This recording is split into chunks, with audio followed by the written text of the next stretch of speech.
This is the little machine that gave BMW sleepless nights in the 90s.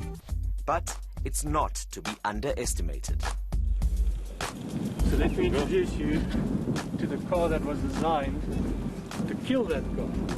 I told you you were going to break my heart. The Gusheshe killer, the Bucketed superboss. Thank you. Let's do it. After you. I'm not going to take your word on it. Just yet. Let's see how this goes.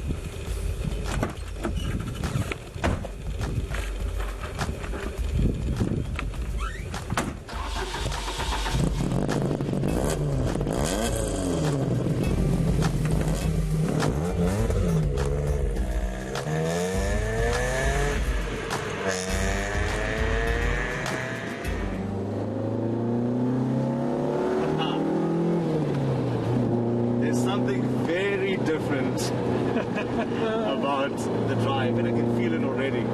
Grab this car by the scruff of the neck and shake it, because otherwise it's just horrible. You said to me earlier that this was the arch nemesis of the BMW. Yeah. Did it have as much bite as it does bark?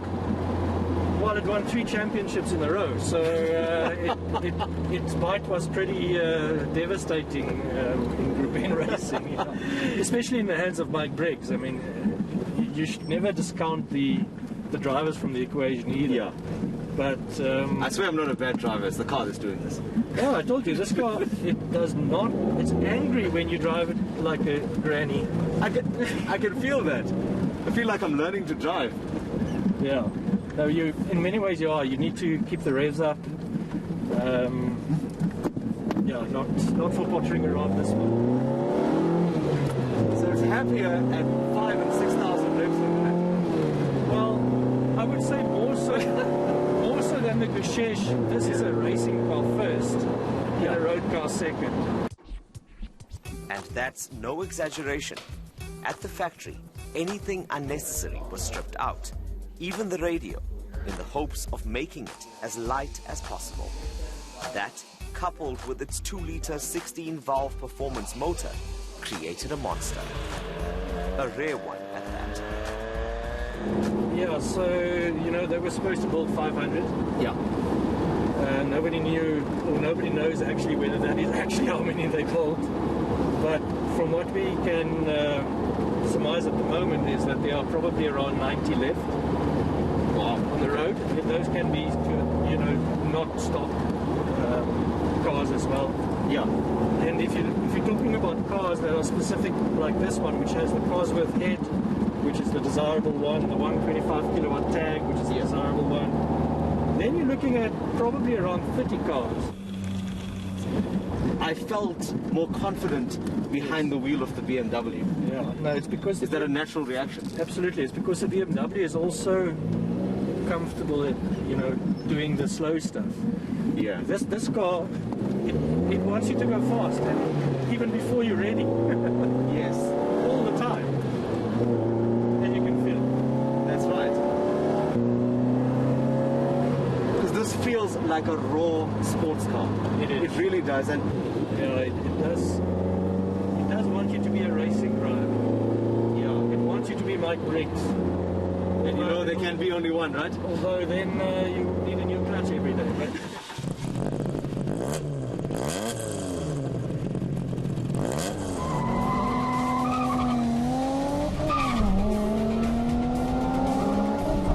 Jesus, this is close.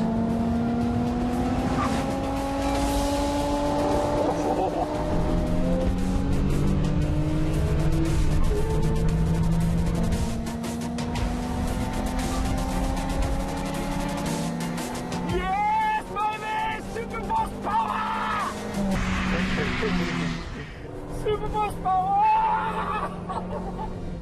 The Opel might have beaten the BMW in the drag race, but it cost the clutch. This particular superboss is very special to the Sentimental team. It's number 1 in their collection, and also their first ground-up build. Most people who get into it say that this is better than what they were when they were new. The rattles and the squeaks that I hear. Is this what I would have gotten if I had bought one back in the 90s? You would have had more, because what Vanna does is he does little padding in some of the more well-known spots. Yeah. I'm glad to see that the brakes work, because I forgot about this. Well, it didn't have ABS, but it needed to brake well to race. Our drive leads us to Roodepoort to meet the Soupy's father. Werner Meyer is a respected restorer of these cars, and the sentimental one is just one of many he's laid his hands on. The Superboss was the very first car what we started with, so I think that's also what makes it very special. Yes, Hannes went with me to go and choose the car, and we got the color, and I sent him through pictures and everything. Car was in a really bad state. It needed a full restoration. So, but we got the right tag for them. They wanted a 125 kilowatt tag. They wanted matching numbers, and that's very hard, you know. These cars in the past, the guys used to drive them very hard. They used to turbo them. They used to put nitros on them and stuff like that. Sometimes a rod will end up outside a block, you know, and you can't use that engine again. The Superboss is fast becoming a collectible car. A lot of people also knew more about the ISs overseas as well and everything. The Superboss, yeah, it really did very well, you know, 1991 and 92 as well. It proved itself on the racetrack, you know. The guys did very well with them on the track. I must say the BMW, I think, still had its attention all the way through. It's like the Superboss, the people like lost any interest in it. It really like, you didn't almost, the guys, nobody was even actually worried about a Superboss anymore.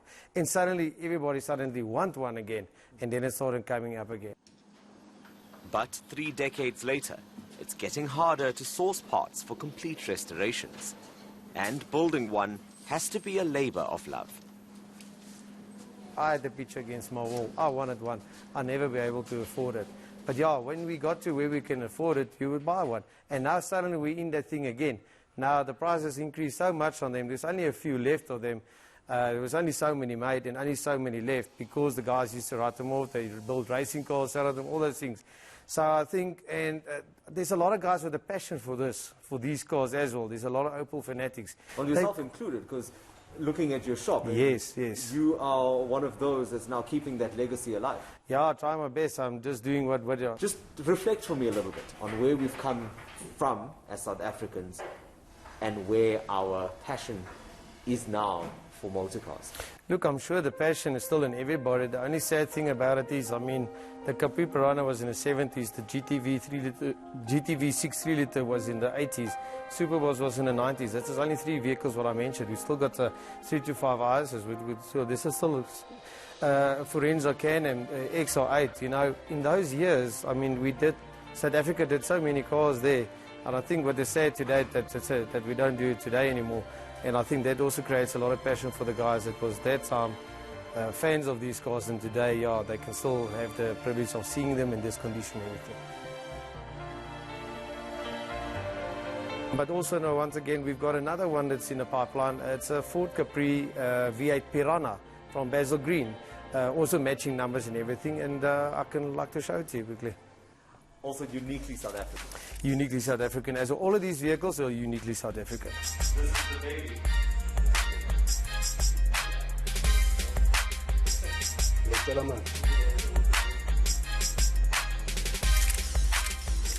And that's what the Sentimental Project is hoping to achieve. Restoring and preserving memorable cars found only in South Africa. It's nostalgic for those who loved these raw creations back then, and educational for the generation that isn't familiar with cassette players. But these treasures aren't confined to a museum. They're built to be driven. Dasen Thathiah in Johannesburg.